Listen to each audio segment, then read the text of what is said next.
As a designer or a creative, this might hurt to hear. You do have at least one obvious weakness in your work. The truth is that we all do. But to become vastly better as a graphic designer in 2026, we specifically first want to focus on that weakness or weaknesses.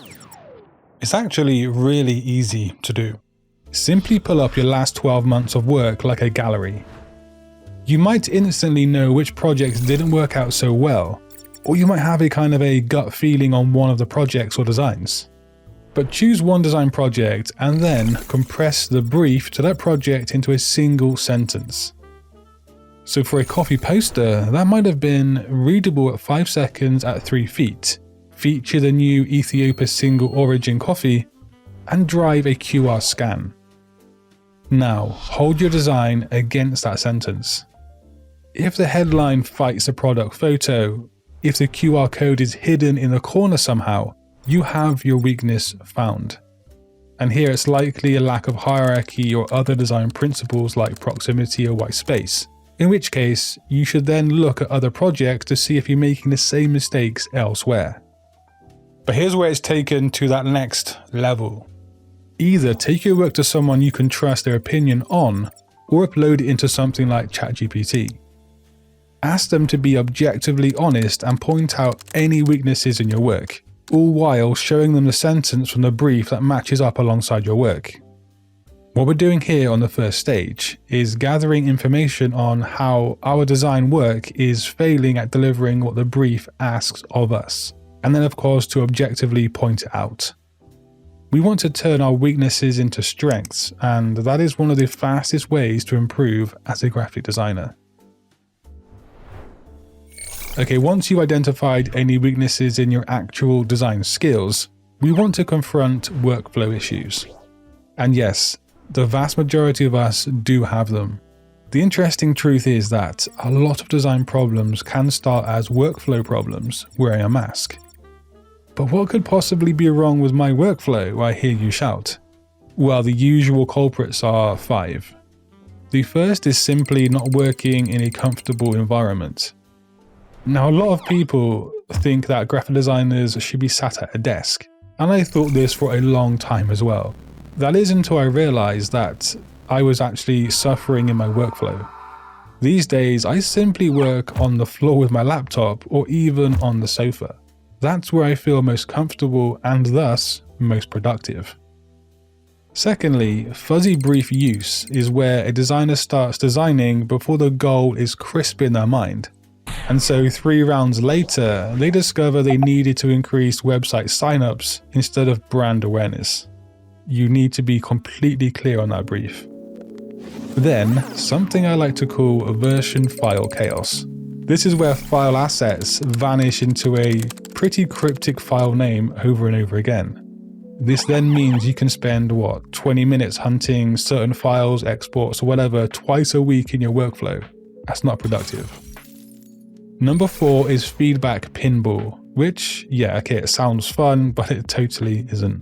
You might be sharing raw links to a client or a colleague for feedback, and in return you get contradictory comments because no one is judging the design against the goal or no one's properly in the loop.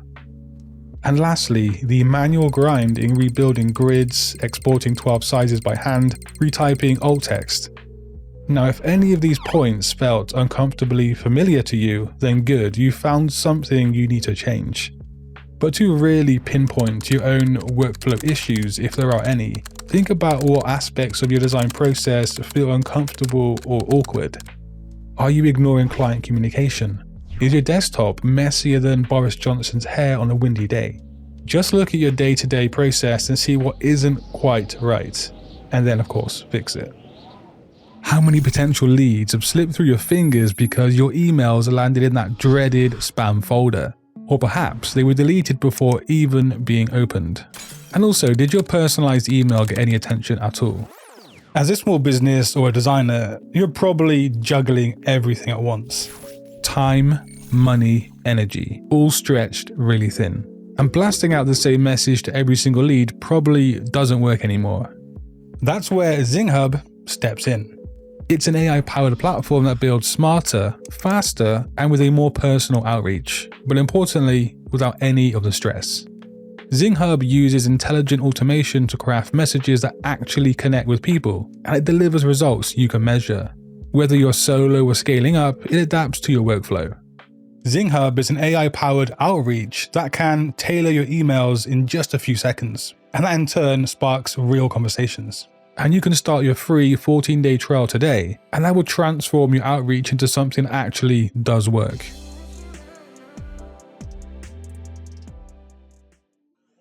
Now, have you ever heard of the saying, "It's not what you know, but who you know"?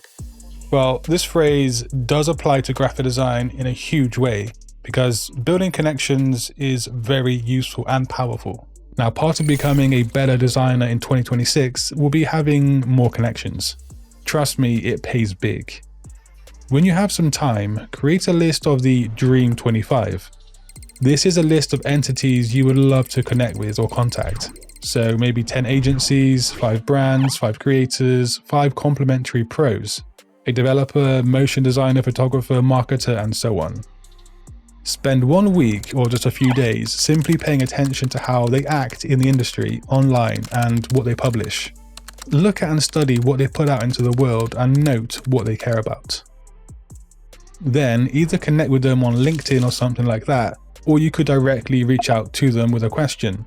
Something like, "I love the way you rolled out such and such branding campaign. How did you decide where to draw the line between brand consistency and experimentation?" Keep this simple, no attachments, no "here's a redesign, here's my work." Just a genuine prompt that's easy to answer. In doing this, you have nothing to lose, but everything to gain in creating real-world connections just like this. And here's why it truly matters and why it will make you a better designer in 2026. A creative director you build a relationship with might ping you with a brief before it ever hits the job board online. And that's because they know you are capable and they like your work ethic. Maybe a motion designer might pull you into a project to work on a logo design, and that's because your style fits what they need, yet as a motion designer they don't have logo design skills. If they know and trust someone close to them who hasn't got the skills they need, it's an easy no-brainer. And likewise, you can bring other people onto your projects too. But also, having a network like this in a field such as graphic design is just great from a social standpoint too. It's just a really cool thing to be a part of. A designer ultimately isn't measured by their work. What really matters is how much money you make, how you pay the bills. Ultimately, that's what truly matters, right? So in 2026, you need to consider your portfolio because that is the key to opening up more doors to you. Start by writing a positioning line you can defend in one sentence. I design specific thing here for a specific client, so they achieve a specific result.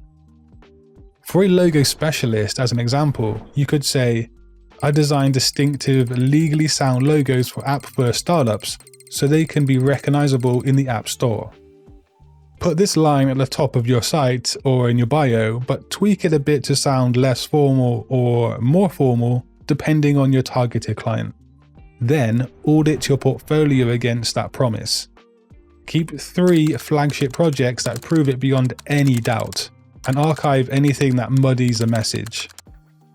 Rebuild each flagship as a kind of 60-second case study. Begin with a success sentence, then list 3 decisions that created the outcome. Example, a bold V silhouette with a negative space bolt for recall, a stroke weight system tied to X height to preserve counters, customized letter forms for trademark clarity. You want to show how your work delivers the goal and the message, and then deeper into each case study or project, show how it impacted the client and their business. Thinking in this way will position your portfolio and yourself to soak up clients with ease. But if you didn't get your fill of graphic design content today, just click that video on screen. But until next time guys, design your future today. Peace.